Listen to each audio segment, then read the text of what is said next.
Halo guys, perkenalkan nama saya Jacqueline Regina Randongkir, mahasiswi program studi Ilmu Pemerintahan, Fakultas Ilmu Sosial dan Ilmu Politik, Universitas Cendrawasih. Dalam video kali ini kita akan mengetahui bagaimana pegawai Puskesmas AB Pante melayani masyarakat dan menyelesaikan pekerjaan. Oke, selamat menyaksikan guys. Permisi Mama, sebelumnya saya mau nama, profesi sama tempat bekerja. Mama punya nama itu Aditya Agemero, profesi sebagai bidan, bekerja di Puskesmas.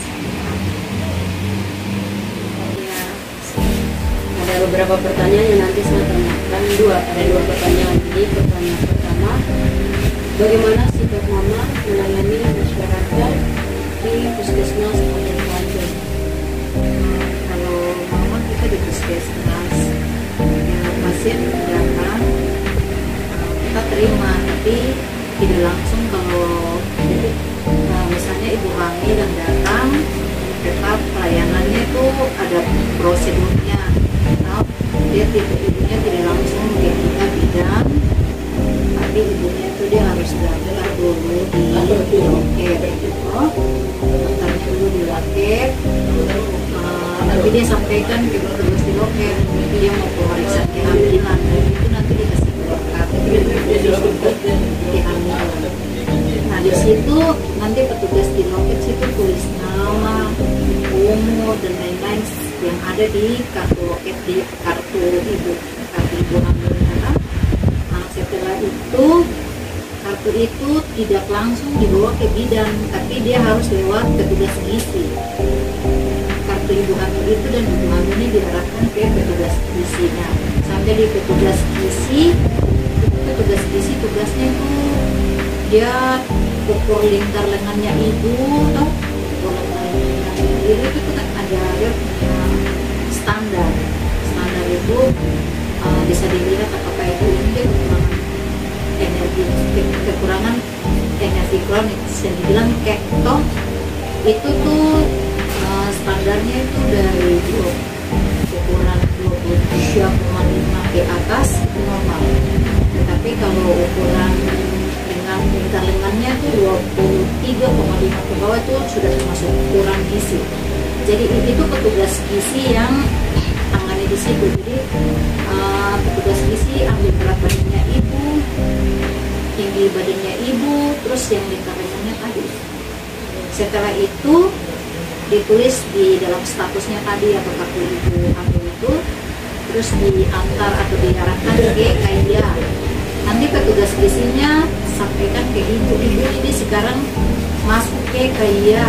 Di situ nanti ibu ketemu sama bidan. Nah, ibu hamilnya itu kalau pertama dia datang nggak langsung diarahkan langsung ketemu sama bidan. Nah, dia masuk di dalam KIA. Di situ banyak sekali yang bidan harus tanya-tanya. Misalnya ini kita tanya dia nikahnya itu nikah pertama kali atau sudah nikah beberapa kali atau gitu. Di situ nanti kita tanya lagi, bidan tanya lagi, ini anak kayak apa, dia punya kehamilan ini sudah usia berapa. Kadang ibunya juga tidak tahu, ada yang tidak tahu apalagi dia berapa gitu. Kadang kita tanya ibunya juga dia tidak tahu. Kemudian itu kira-kira kan sampai kita lihat dari dia punya wajah, terus tubuh, terus di situ nanti kan harus bidan ukur dia punya apa, tanda-tanda vital itu kita harus ukur dia punya apa, tekanan darah atau dia punya nadi, terus nanti tulis lagi di dalam dia punya status kartu ibu itu. Nah dari situ nanti tanya lagi, banyak sekali tanya tuh masalah dia punya kehamilan ini, dia ada keluhan kan tidak. Kalau dia ada keluhan kita tulis di situ keluhannya, baru nanti dikasih ke dokter. Tapi sebelum kasih ke dokter, ibunya tuh kita tanya dia KI terakhir. Dari KI terakhir bidan bisa dihitung dia berapa minggu kehamilannya sekarang. Kadang ada yang tahu dia punya KI terakhir itu tanggal berapa, bulan berapa, tahun berapa. Ada yang dia tidak tahu. Ada yang datang sudah 5 bulan, 6 bulan dia tidak tahu, dia lupa. Jadi biasa dia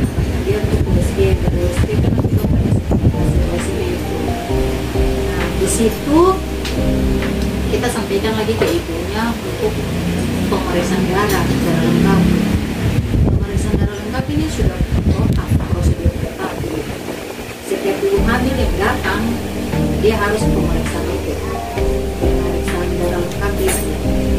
Nah dari situ nanti bidan bikin pengantar lagi, dia masuk ke laboratorium.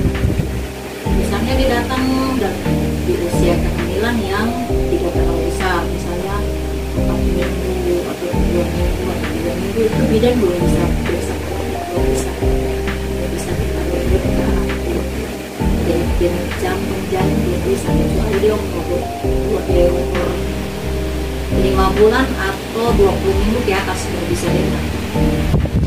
Jadi situ nanti bidan harapan untuk pemeriksaan darah lengkap itu nanti bidan bikin ada dia punya form atau belangko yang khusus untuk pemeriksaan darah lengkap itu, mulai dari dia punya HB itu yang sel darah merah itu yang dibilang HB itu. Terus nanti ada periksa dia punya gula darah lagi, gula darah sewaktu. Hari itu juga ambil gula darah atau tidak puasa. Terus pemeriksaan IMS, HIV, terus untuk hepatitis B. Kalau ibunya tidak tahu golongan darah bisa langsung pemeriksaan golongan darah. Nah di situ ibu dia tunggu tuh sekitar 1 jam. Jadi kita sudah sampaikan ibu ini pemeriksaan darah ini agak lama, jadi ibu harus sabar. Jadi nanti dari lab dia periksa semua hasilnya, dia kasih keluar, diantar ke bidan lagi, baru bidan panggil ibunya.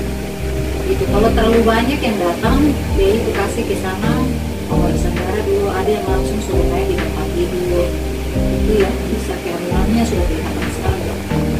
Bisa langsung bidan pegang perutnya, rambang, mulutnya kepala sudah masuk atau belum, langsung edukasi dengan ibunya. Kalau memang lintang, edukasi sama ibu, kan ada yang dia letaknya posisinya ada yang lintang, ada yang sungsang, itu bukan kepala kan, ada yang lintang, ada yang kepala di atas. Itu tuh bidan sudah harus sampaikan ke ibunya untuk secara mungkin di tempat tidur. Setiap pagi dia bangun, dia ini apa, dia seperti orang sujud itu sampai 15 menit begitu, supaya dia punya janin itu bisa berputar sampai bisa posisi yang normal. Tapi itu dia batasnya 24 minggu, 29 minggu, 30 minggu itu masih bisa. Tapi kalau 30 minggu ke atas itu kayaknya dia sudah tidak bisa berputar. Kebanyakan itu beroperasi. Jadi situ nanti kalau sampai hasil darahnya keluar, petugasnya antar ke bidan, baru nanti bidan panggil ke ibunya apa, baru nanti bidan yang jelaskan ke ibu, oh ini hasil darahnya sudah keluar, jadi ini ibu punya hasil darah, sel darah merahnya sekian begitu. Kan di sini sudah ada tulis standar-standar, misalnya ibu hamil dia punya yang normal itu 11 gram persen sampai 16 gram persen itu normal. Tapi kalau di situ hasil darahnya itu keluar, misalnya dia punya HB 11, nah itu masih normal. Itu katakan harus edukasi yang itu kalau bisa ya naik lagi 12, 13. Tapi kalau memang ini ya bisa sampai 11 ini saja, jangan sampai dia turun. Kalau dia turun itu hati-hati karena bisa terjadi perdarahan. Oke, kurang darah itu kan melahirkan bisa perdarahan. Jadi caranya itu bagaimana supaya darahnya tuh tetap normal, atau yang dapat ibunya namanya tetap kurang dari 11,9, 10, 8 itu harus edukasi lagi dengan ibunya. Jadi bilangnya tuh waktu ibu harus makan ini, penambah darah yang dikasih ini harus tetap minumnya tuh malam hari. Kan ada 2, yang satu tuh pagi putih itu yang dibilang kalsium untuk pertumbuhan tulang dan gigi untuk janin. Jadi setiap pagi ibu rutin minum itu, terus penambah darahnya itu setiap malam. Bisa juga ditambah dari sayur-sayuran kok, seperti daun pitakas itu juga bagus itu. Penambah darah sama buah itu rebus 1 hari bisa makan pagi 1 buah, terus siang juga, terus malam yang pitatasnya seperti itu. Terus nanti kita lagi lihat dari hasil darah yang lain itu seperti dia HIV di situ. Kalau misalnya dia HIV-nya bagus, tidak reaktif, tidak positif, negatif, tetap sampaikan ke ibu-ibu. Hasilnya bagus ya, hasil apa HIV terus DNS semuanya bagus itu. Syukur tetap jaga supaya tetap sehat seperti begini. Tapi kalau di saat kita menerima terus ada hasilnya yang begitu, harus kita sampaikan ke ibu-ibu permisi ya,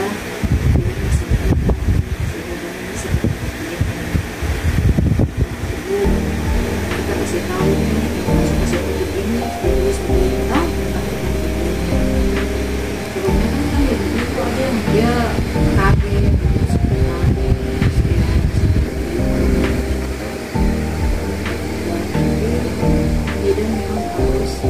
cara penyampaiannya itu harus benar-benar ibu-ibu itu rasanya.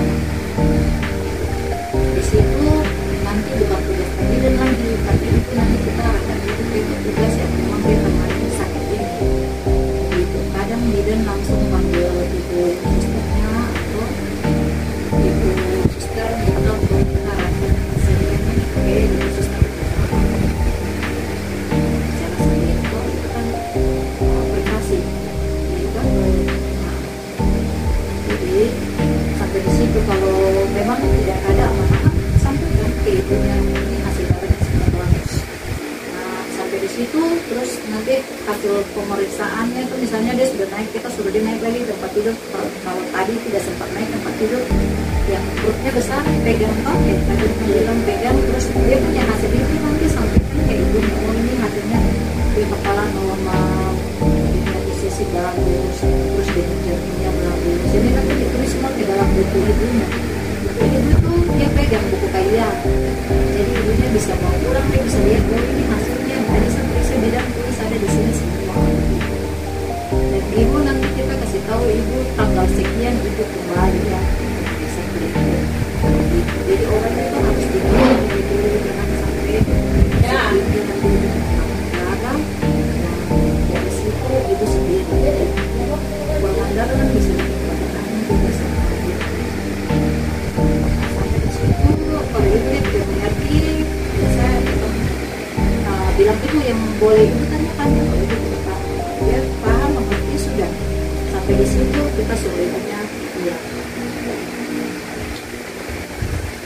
Jadi sekitar baik, mana satu pertanyaan lagi. Pertanyaan yang kedua, cara mama menyelesaikan pekerjaan satu hari atau pekerjaan kayak tadi, pekerjaan yang bilang itu ya itu sampai di situ ibunya kan kita sudah pulang karena semuanya sudah diperiksa kan, hasil pemeriksaan itu kan sudah bidan juga catatan tidak harus karena itu pelaporan. Jadi apapun tindakan yang kita lakukan sudah harus tulis di dalam situ. Jadi kerja maksudnya apa yang mama dorong lakukan tidak asal bicara saja, harus tulis juga di dalam buku itu. Jadi itu yang bukti kalau kita layani pasien ada bukti tertulis gitu. Bilang ulang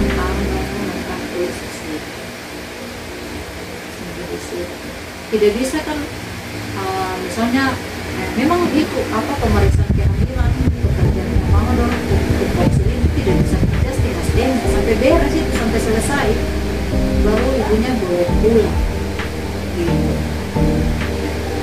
Nanti waktu yang ditentukan dia kembali lagi dia kembali lagi sesuai lagi seperti prosedur yang ada, dia daftar lagi di loket. Dari loket situ petugasnya tulis dia akan lagi ke petugas gizi, dari gizi baru masuk lagi ke kehutanan, begitu sampai ibunya melahirkan. Ceritanya maksudnya dia tidak sampai melahirkan saja, sampai dia punya anak itu, bayi itu tetap nanti dipantau terus sama petugas bidan sampai petugas gizi. Dia lanjut lagi di posyandu lagi. Tapi selama dia melahirkan dia punya kesehatan fast setelah melahirkan 40 hari itu dia harus datang ke kita bertugas lagi. Iya, dia harus datang. Jadi nanti kita bicara lihat dia cara produksi asinya itu bagus kan tidak. Nanti bilang tadi ada lagi kasih susu tambahan atau ASI. Kalau kebanyakan kan bilang anjuran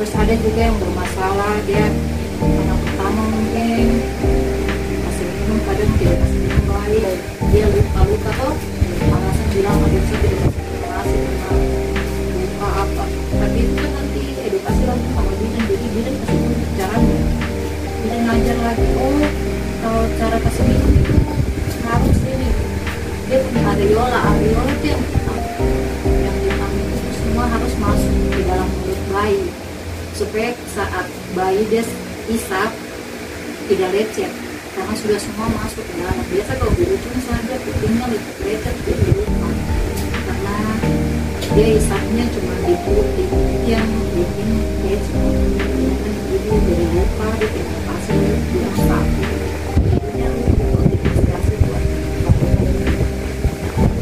jadi nanti bidan juga bisa dia punya tali pusat ini, tali pusatnya bersih bagus ya, pasti dia cepat kering. Tapi kalau tidak dirawat baik karena kurang kebersihan pasti lama, keringnya lama. Itu juga luka bisa bikin bayi panas karena infeksi kan, rawat infeksi panas itu bisa leher. Itu ibunya harus bawa dari puskesmas dan atau kasih lihat sama dokter, jadi kasih tahu itu nanti rawatnya seperti ini, kita kasih tahu sampai dia dilakukan sampai pusatnya itu putus. Sudah sampai di situ, tidak sampai di situ maksudnya sampai kan kembali nanti bayinya 1 bulan harus keluar dari puskesmas dia dapat imunisasi, dan setiap bulannya dia harus dibawa karena di pertumbuhannya itu harus dilihat dari berat badannya lagi. Berat badan kalau dia naik terus itu kan ada KMS, jadi pakai grafik itu petugas gizi bisa kasih naik grafik, kalau dia naik nanti grafiknya juga ikut naik. Nah itu kan karena itu dia sehat, tapi harus lihat lagi berat badannya itu sesuai kan tidak dengan usia. Kalau dia lebih berarti itu sudah tidak sehat lagi, kalau dia kurang lagi sudah tidak sehat lagi. Jadi itu berdasarkan gizi sampai anak dari bayi sampai jadi balita umur 5 tahun sudah dia tamat di situ. Tahun kan anak sudah di sekolah, anak atau 7 tahun sudah bisa kan? Sampai di situ saja. Betul. Ya baik Mama, terima kasih Mama untuk waktu yang sudah Mama sempatkan buat saya wawancarai Mama. Kiranya Mama sehat-sehat selalu, selalu dalam lindungan Tuhan, Tuhan Yesus memberkati.